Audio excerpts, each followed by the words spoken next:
Hello loves, and welcome to my first ever top 5 of 2018 and Halloween special. I'm your skeletal host, Lady Pelvic, missing one glove because I can't find it, and today's horrifying theme is none other than chase scenes. These energetic scenes are intense and butt-clenching and make your heart want to burst out of your chest. Whether you're the chaser or the chasee, chase scenes are commonly used to create urgency and or break up the standard format from trudging through levels and completing puzzles or defeating enemies. Without further ado, let's make a run for it. Number 5. Playdead's Inside is a fantastic game. It tells a story with no dialogue, and heavily relies on creepy atmosphere and quick-witted decisions. You're a boy who pops out of some shrubs to infiltrate a dubious facility. While trying to get there, you're avoiding being seen by lights, shot up, and chased by murderous hounds. I already hate dogs, and maybe I have a slight unease when around them, and this just perpetuates that. You'll be seeing a lot of these nasty canines, as Inside incorporates these guys in their puzzles quite often. They run after the young boy, bearing their merciless fangs, and if caught, you're forced to watch yourself be eaten. Every time you saw a dog in the foreground, you had to brace yourself and plan for a clever escape, lest you're torn to bits.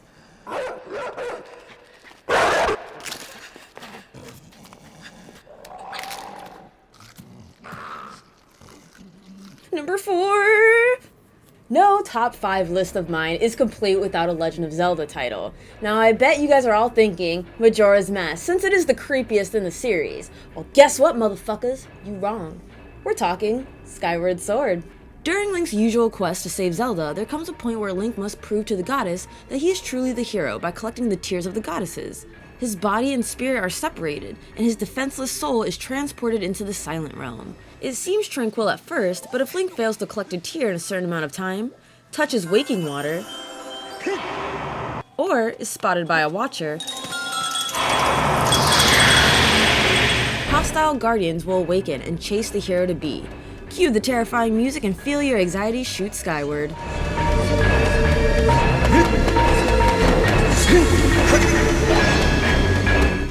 Number 3.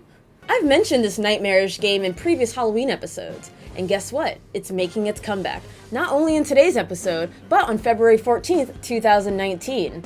Catherine Fullbody. The lecherous protagonist Vincent cheats on his girl and is subjected to hellish nightmares, where if you die in your dreams, you die in real life. The point of this game is to climb a tower of dangerous blocks as they fall. But where this game gets real is when you're being chased by a giant hand with a habit of stabbing things with a fork. Or better yet, my favorite, booty-licking monster who visits you on your first night, climbing after you to give you a big old juicy, sensuous, lewd, sloppy, wet kiss. Mwah. Climbing falling blocks is one thing, but it's a whole nother experience when you have a deformed butthole creature following after you.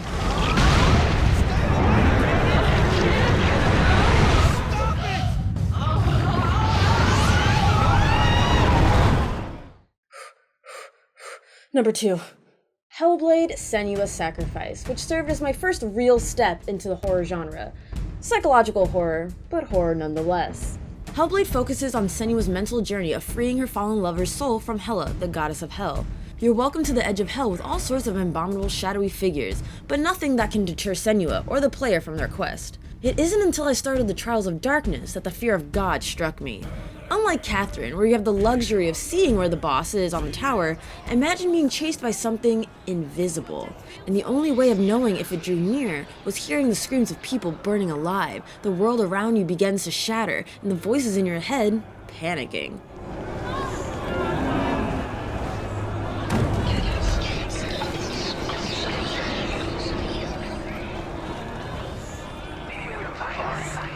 Let me tell you, if I didn't have my friends with me during this scene to make light of it, I might have had a heart attack, and y'all might have had to save my soul from Hela.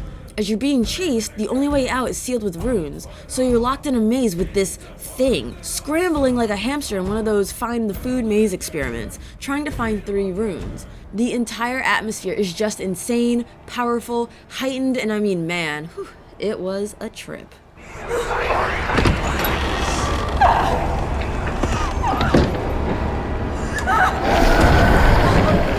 Number 1. Oh shit! This year I've been dipping my toes in horror games. Real horror games, not Luigi's Mansion. Parasite Eve. Survival horror, but still horror. This is a huge spoiler. If you want to bypass this a little bit, be sure to skip to this number right here. The entire game, you're trying to prevent Eve from giving birth to the ultimate being. Of course, she ends up having a successful delivery, and the final boss ends up being UB, short for ultimate being. You face this warped humanoid creature from baby all the way up to adulthood. Aya Brea, the protagonist of the story, shoots the creature of bullets made of her own unique cells, dealing a fatal wound. Just as you thought the injured life form was on death's bed, it slowly crawls after you. You can hear the slippy, sloshy sound as it inches toward Aya. The heightened music causes your nerves to spiral out of control, and you realize opening certain doors isn't as easy as simply walking up to them. Oh no, they take time to open, allowing UB to get dangerously close. The game continues to throw little tricks like changing the camera angle in each section, easily allowing the player to accidentally run into the blue organism, effectively ending your game and forcing you to fight UB all over from phase 1. After you reach the room that has access to the boiler, Aya turns the pressure all the way up to use the boat as a bomb, but it doesn't end there. Now you must escape, and UB picks itself up from crawling to briskly slithering at you, desperate to end your life as you nearly did his. The alarm sounds, red lights flashing, you don't know how much longer you have to run, but you are praying to the video game gods that they grant you this victory. And just as UB was surely to claim you, you're blessed with the CG cutscene of Aya successfully escaping the exploding boat. You allow yourself to breathe and body to release the overwhelming tension that has built up in the span of 2 minutes. I cannot think of a more epic, terrifying, and traumatizing chase than Parasite Eve's ultimate being. Okay, I think I'm done running my mouth. I have nothing else to add other than I love a good chase scene.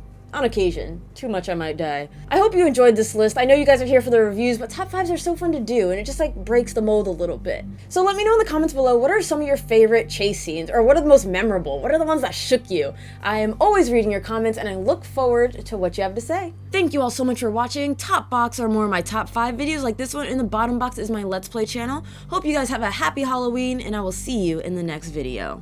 So my comment section has been getting really thirsty for Breath of Fire and Suikoden content. I hear you, it's coming. I just wanted a breather. Playing the same type of game gets very exhausting and frankly, not fun. And I like to think you guys want me to enjoy these games. Your patience is appreciated and I hope you look forward to my future content.